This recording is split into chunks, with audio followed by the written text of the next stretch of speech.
Miss Universe မြန်မာလိုင်းစင်ကိုထူးအပ်လွင်ကိုမပေးနိုင်လို့ပွဲဖြစ်နေတဲ့ဒေါ်စိုးယူဝေ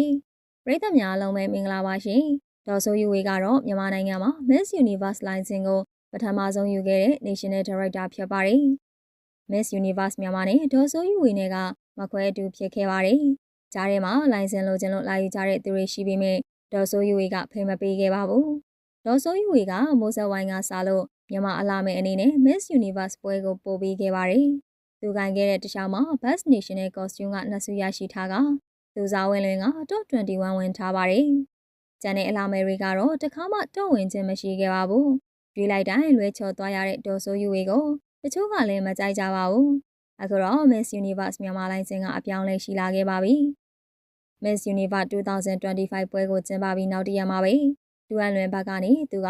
Miss Universe မြန်မာ2026ရဲ့National Director အသစ်ဆိုတာကိုကြေညာလာခဲ့ပါတယ်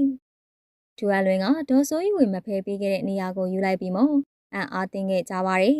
။ထူအန်လွင်လို National Director ကယူမဲ့အပေါ်မှာလည်းလက်ခံမဲ့သူကလည်းများခဲ့ပါတယ်။ထူအန်လွင်ကအလောက်မယ်တွေကိုနေရာရအောင်လုပ်ပြနိုင်တာမို့လက်ခံကြတာပါ။နီနီလင်းတဲစုငိနာနာမြင့်မြတ်မိုးတို့ကလူတိုင်းကြိုက်တဲ့အလှမယ်တွေဖြစ်နေကြတာကြောင့်ပါ။ဒါကြောင့်မို့ထူအန်လွင်ရဲ့ရွေးချယ်မှုကမမဘူးလို့ယုံကြည်ကလက်ခံကြတာပါ။ဒူအန်လွင်အတွက်အကုန်ပြုတ်ပေးသူတွေများနေချိန်မှာ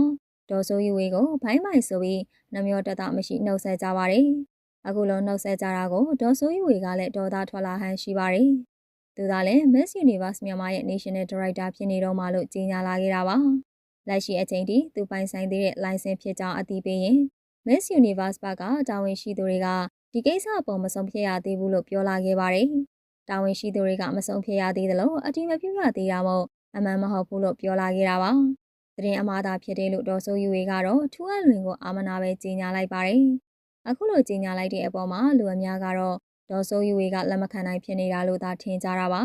။အချိန်အကြာကြီးလောက်ခဲ့ပြီးမို့လက်ခံလိုက်ပါတော့လို့နှစ်သိမ့်နေကြတာဖြစ်ပါတယ်။ဒေါ်စိုးယူဝေထက်ထူအန်လွင်ကလုံနိုင်မှာပါလို့လည်းပိုယုံကြည်နေကြတာပါ။ဒါကြောင့်မို့လဲဒေါ်စိုးယူဝေကိုနားစေချင်တဲ့သူတွေကများနေကြပါတယ်။သူအနေနဲ့ကလည်း Miss Universe ကိုချစ်တဲ့စိတ်နဲ့မလွန်နိုင်ဖြစ်နေတာပါ။ထူအန်လွင်ရဲ့အဖွဲဘက်ကတော့သူတို့ဆီယာကပွဲကျင်းပဖို့တော့အဆင်သင့်ဖြစ်နေပြီလို့သိရပါတယ်။ထူအန်လွင်က Miss Universe အတွက်အလာမဲကိုတည်တံ့ရွေးချယ်မှာမဟုတ်ပါဘူး။ပွဲကြီးကြီးတစ်ခုကိုကျင်းပမှာဖြစ်ကအဆိုပါပွဲကနေအလာမဲကိုစီရွေးချယ်မှာဖြစ်ပါတယ်။ဝင်နာရရှိတဲ့အလာမဲက Miss Universe တက်သွားခွင့်ရှိမှာဖြစ်ပါတယ်။ First Runner Up ကသူသွားကျင်တဲ့ပွဲကိုရွေးချယ်ခွင့်ရှိမှာဖြစ်တယ်လို့သိရပါတယ်။ထူအန်လွင်ကပွဲ6ခုကိုကိုင်မှာဖြစ်ပြီးနာမည်ကြီး Big Fight ထဲမှာပါတယ်။ Miss Universe မြန်မာMiss International Miss Cosmo 3ပွဲကတော့ထူအန်လွင်အပိုင်းဖြစ်နေပါပြီ။ဒါပေမဲ့လည်းဒေါ်စိုးယူဝေကတော့မပေးနိုင်တာမို့ဘလို့ဖြစ်မလဲပူးရဲစီစဉ်မလားစောင့်ကြည့်ရမှာပါ။ Miss Universe မြန်မာရဲ့ National Director က